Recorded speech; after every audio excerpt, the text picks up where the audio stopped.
दोस्तों, second part में हमें जानेंगे जो हमारा फोर्थ चैप्टर है फाइनेंसिंग ऑप्शंस एंड मोड्स। उसका जो सेकंड पार्ट है, उस सेकंड पार्ट में हम दो चीज़ों को जानेंगे कि एमएसएमई की मेजर प्रॉब्लम्स क्या हैं और एमएसएमई में के इन्फ्लुएंस की वजह से बैंकिंग सेक्टर में क्या क्या चेंजेस हुए। Main changes in the banking sector कि बैंकिंग सेक्टर में क्या चेंजेस हुआ है।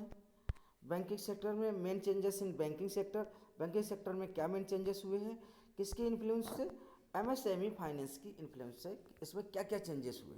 यानी एमएसएमई की वजह से हम कह सकते हैं कि क्या क्या चेंजेस हुए। आइए देख लेते हैं। The competition and profitability orientation in the sector. इससे क्या हुआ कि इस सेक्टर में कंपटीशन बढ़ा और कंपटीशन के साथ साथ में प्रॉफिटेबिलिटी भी ओरिएंटेशन हुआ। प्रॉफिटेबिलिटी का ओरिएंटेशन हुआ कि अब ज़्यादा से ज़्यादा बैंकें लोन देंगी तो ज़्यादा से ज़्यादा उनको प्रॉफिट होगा, बेनिफिट होगा, ज़्यादा से ज़्यादा इंटरेस्ट लेंगी, है ना।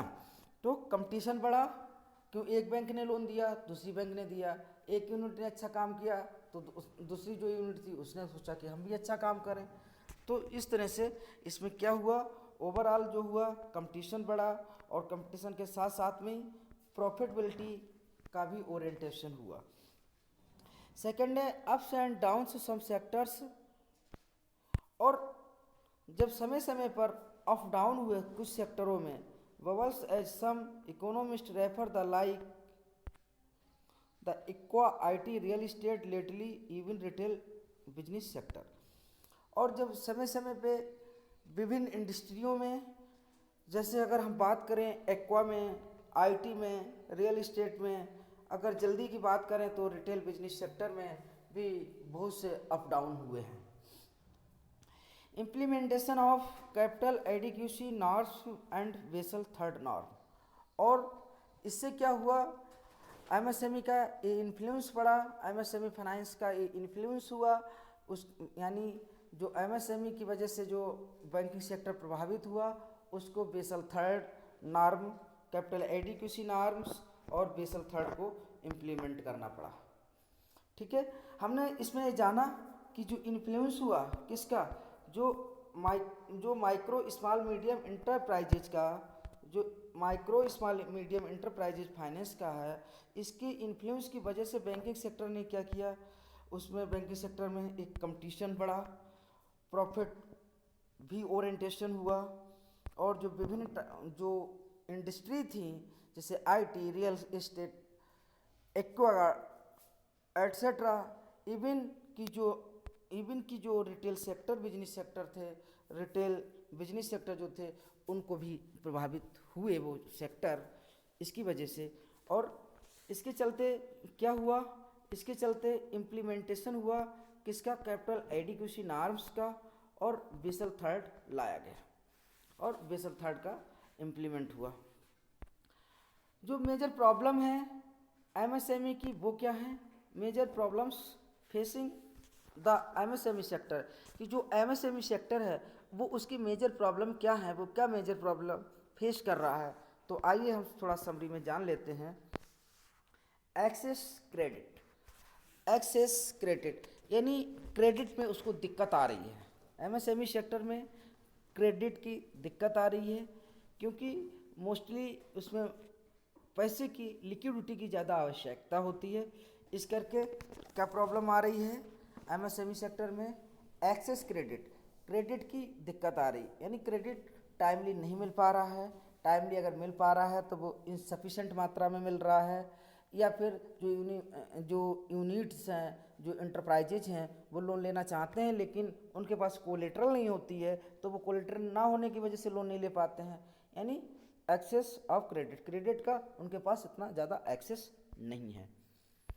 सेकंड है फर्स्ट टाइम एंटरप्रेन्योर्स, कि जो फर्स्ट टाइम एंटरप्रेन्योर्स होते हैं, जो फर्स्ट टाइम जो उद्यमी होते हैं, तो उनके साथ में प्रॉब्लम रहती है कि एक तो वो फ्रेश है, उनको नॉलेज नहीं है कि हम फंड कहाँ से लें, फाइनेंस कैसे लें, और हम किस तरह से अपने जो हमारी यूनिट है, जो एंटरप्रेन्योर्स ये नहीं समझ पाता है कि हम एंटरप्राइज को किस तरह से इस्टेब्लिश करें और फाइनेंस कहाँ कहाँ से लें, कैसे फाइनेंस लें।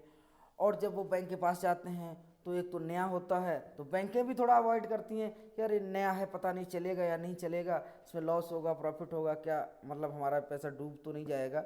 ऐसी एक साइकोलॉजी बनी रहती है दिमाग में। ठीक है, तो कहने का मतलब है जो मेजर प्रॉब्लम फेस करते हैं, एक्सेस नहीं हो पाता है क्रेडिट का, और जो कुछ न्यूली होते हैं, फ्रेश होते हैं, तो उनमें ये दिक्कत आती है। इंफ्रास्ट्रक्चर में भी दिक्कत आती है कि जो इंफ्रास्ट्रक्चर है वो इनको प्रॉपरली नहीं मिल पाता है। Access to alternative source of capital, जो अल्टरनेटिव सोर्स ऑफ कैपिटल है उसका भी इनके पास एक्सेस नहीं रहता है, या एक्सेस रहता है तो बहुत लिमिटेड मात्रा में एक्सेस रहता है।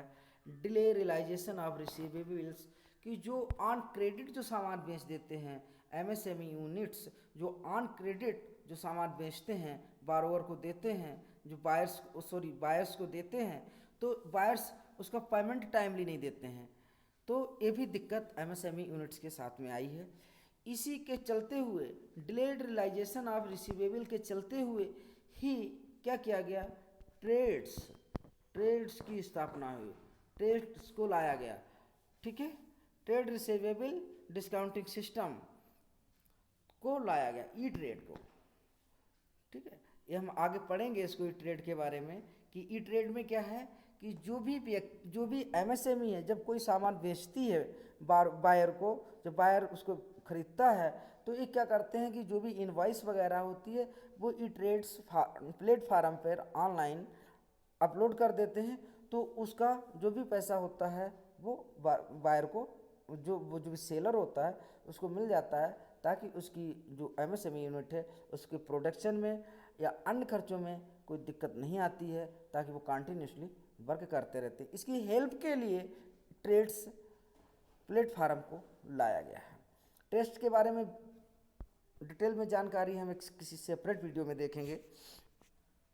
सिकनेस ऑफ यूनिट, अब हुआ क्या कि जब डिले मतलब उनको पैसा ही नहीं मिल पा रहा है, जिनको उधार दे दिया तो वो पैसा टाइम से नहीं दे रहे हैं, तो इसकी वजह से क्या हो रहा है कि यूनिट सिक हो रही हैं, यूनिट बीमार हो रही हैं। यानी 50 यूनिट्स लगी थी, 50 में उनको टाइम से फाइनेंस नहीं मिला, टाइम से उनका सही से प्रॉपर मैनेजमेंट नहीं हुआ, और उन्होंने जो सामान था वो क्रेडिट पे दे रखा था, वो भी उसका पैसा उनको टाइमली नहीं मिला, तो उसके चलते वो सिकनेस की स्थिति में आ जाती हैं। एग्जिट पॉलिसी ऑफ एमएसएमई, और इसके चलते जब वो सिकनेस हो गई तब इसके चलते वो क्या करते हैं, एमएसएमई से एग्जिट कर देते हैं, मतलब कहती हैं छोड़ो इस काम को, इस काम से मैं कुछ नहीं रखा है। ठीक है दोस्तों, वीडियो अगर हमारा अच्छा लगा तो प्लीज़ लाइक कमेंट शेयर अवश्य करें, और आप थर्ड पार्ट अवश्य देखें।